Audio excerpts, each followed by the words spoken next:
माँ बाप का इकलौता होनहार बेटा पढ़ लिखकर काबिल सॉफ्टवेयर इंजीनियर बना। दिल्ली में नौकरी की शुरुआत हुई, फिर 3 वर्ष बाद ही बेंगलुरु में एक बेहतरीन मौका मिला। जॉब अच्छी थी और हर फनमौला युवा सो हामी भर दी। जिस एमएनसी में कार्य करता था वहीं एक कैटरीना सी खूबसूरत लड़की भी कार्यरत थी। दोस्ती गहरी होती गई, फिर साथ जीवन जीने की ओर अग्रसर हुए। माता पिता की सहमति से धूमधाम से विवाह हुआ।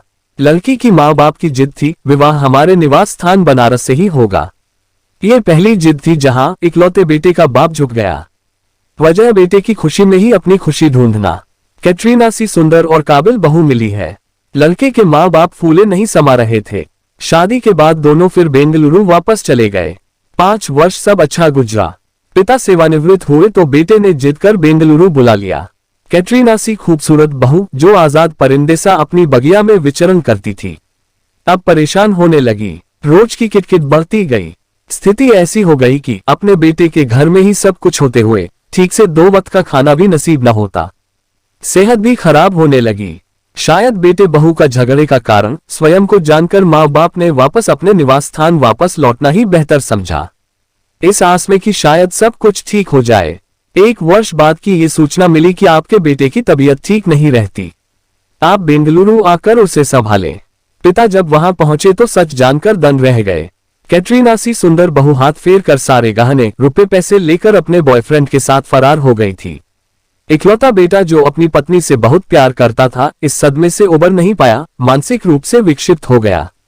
नौकरी भी छूट गई। शराब का नाम सुनकर चिढ़ जाने वाले के हाथों से शराब की बोतल छूटती ही नहीं। आनंद फानन में अपना पैतृक घर बेचकर माँ बाप बेंगलुरु शिफ्ट हो गए कि बेटे को हमारी जरूरत है। बेटा पागलों सा बेंगलुरु की गलियों में अपनी पत्नी को ढूंढता कि काश वो मिल जाए।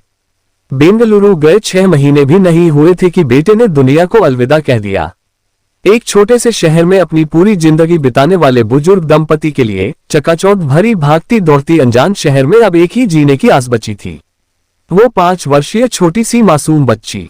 इसके अलावा एक पीएसयू से सेवानिवृत्त अफसर और सरकारी स्कूल की रिटायर शिक्षिका के पास उनकी जीवन जीने की आस और संपत्ति के नाम पर कुछ बचा था तो सिर्फ निश्चल खिलखिलाती नन्ही मुस्कान।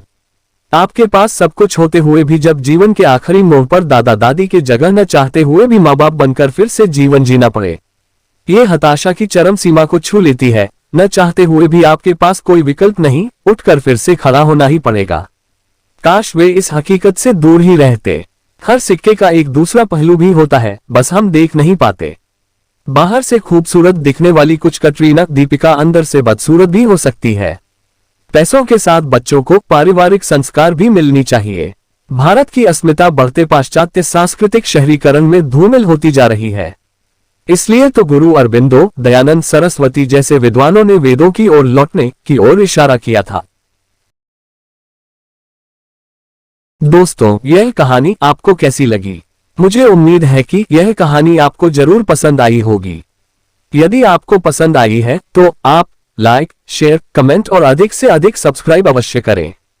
सब्सक्राइब करने में आपका कुछ नहीं लगता, परंतु मेरे लिए यह अनमोल उपहार से कम नहीं है। दोस्तों, आप लोगों को अपना प्यार बनाए रखने के लिए बहुत बहुत धन्यवाद। आप लोग ऐसे ही हमेशा अपना आशीर्वाद बनाए रखें। धन्यवाद, शुक्रिया और सादर आभार।